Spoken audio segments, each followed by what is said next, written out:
Dito na ako sa dulo. Pero feeling ko hindi siya pwedeng dumiretso doon. Kailangan ko na siyang tumawid. Tawid na ako kasi pabalik na ako ng camp. Makita ko ng mga security. Tawid naman ako dito kasi dito ako nung sinita ako eh. Hindi ko alam kung bawal ba o ano. Walking lang naman. Kailangan ko na tumawid dito. May CCTV kasi kaya pag nakita ako sa CCTV hindi ako tatawid. Yan, pabalik na ako. Same view lang din naman kaso nga lang mas maganda dito sa area na to kasi mas malapit yung mga island tulad niyan. Hindi ko alam kung ito yung HA3 yung tinatawag nilang HA3 kasi hindi ako nakakapunta eh. Malapit ako. Sana hindi ako pagbawalan. Ayan o. Ito ata yung HA3 na tinatawag nila.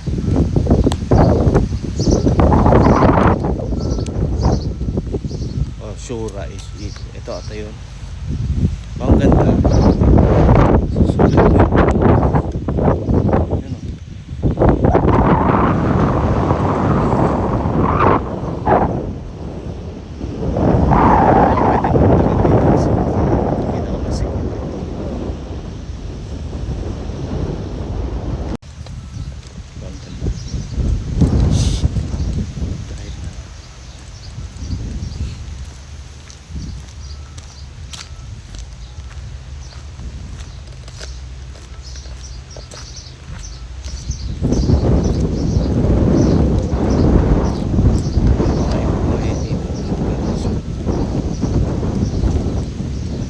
Naglilinis sila.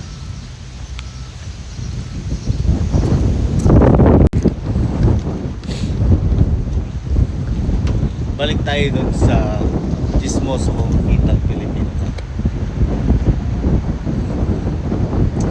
Actually araw-araw yun.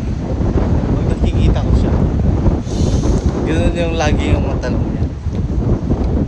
Kung hindi tatanungin sa'yo, sabihin niya, tanungin niya, sino yung kadate mo? Saan ka pupunta? Saan ka makikipag-date? Ganun lagi yung mga tanong eh. Parang hindi mo nakakaloko. Hindi, ako, pilosopo ako eh. Lagi kong pinipilosopo. Pero natsyempohan ko siyang may kasama.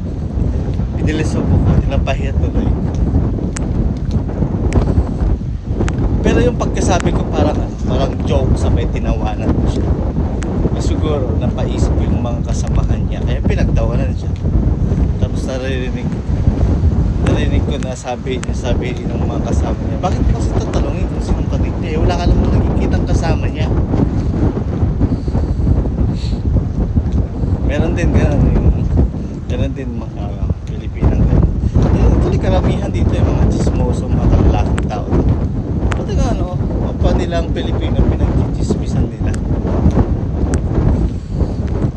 Wala silang magawa sa buhay nila.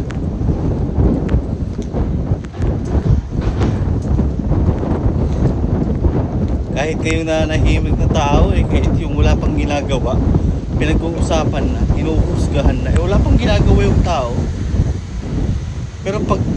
Pero pag sila ang pag-usapan, nako, grabe yan. Grabing pagtatanggol sa sarili. Grabing pagtatanggol nila sa sarili nila kahit alam nilang totoo, mga chismoso sila. Chismoso, mga chismosa.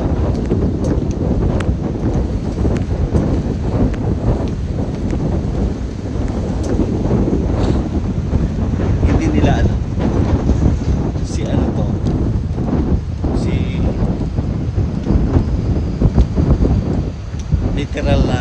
Literal na pilosopo. Hindi nila ako matatanong.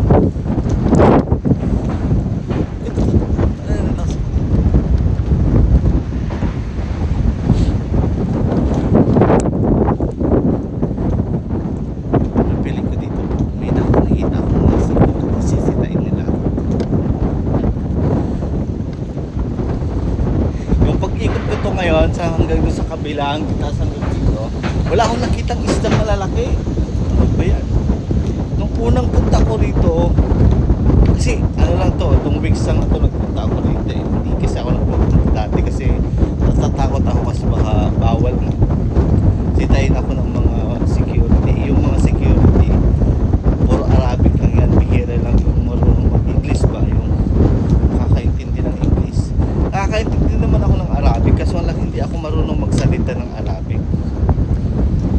So, ang problema nun, pag kahit naintindihan ko sila, kung hindi nila ako maintindihan sa lingwahe ko o sa pag-i-English ko, malaking problema yon.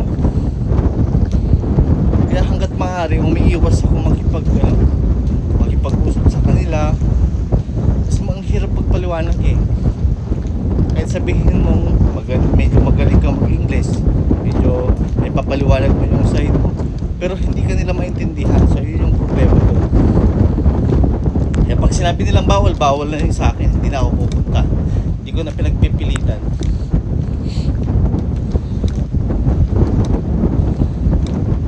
Kaya pati paglabas-labas masyado sa mga city, hindi ako lumalabas. Katulad yan, wala na yung mga wala na akong mga close, sobrang close na lagi kong kasama pupunta ng Yanbu, Bumduds. Wala na sila, nagsuwian na sila. So hindi na ako pumupunta man ako, yung saktong bibili lang ako ng pagkain ko, yung pang-stock ko dun sa kwarto. Pero kung meron naman dito sa malapit, dito na lang ako bibili. Kasi natatakot ako eh. Tulad yun, nung last nagpunta kami, kasama ko nun si yung isang kong office mate na si ate. Kasi ayaw ko yung lumalabas ako lagi. Kasi yun yung kinakatakutan ko, yung masita ako. Kasi hindi naman ako marunong mag-Arabic. Nakakaintindi ka talaga ako. Pero hindi naman lahat naiintindihan. May mga lingwahe silang may mga salita silang hindi ko naintindihan din. Kasi tinuturuan ako ng kasama ko sa admin na Malabo. Lagi ako tinuturuan nun. At meron din kapwa ko admin na hindi talaga siya nag-i-English. Puro Arabic lang yung niya. Puro Arabic lang yung salita niya. So, kailangan kong mag-adjust. Kaya ang ginagawa ko lagi, naiintindihan ko siya, pero pag hindi niya ako naiintindihan, tinatranslate ko yung sasabihin ko. Kasi hindi niya ako maintindihan, kailangan ko siyang i-translate. So, ang katumbasang nun, Google Translator. Pero kakaintindihan naman, mababait naman sila.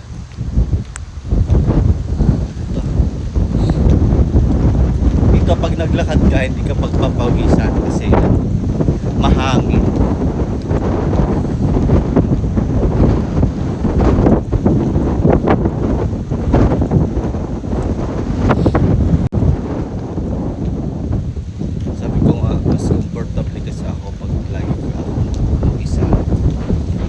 Lagi kasi may mga kaibigan din ako, pero malalayo kasi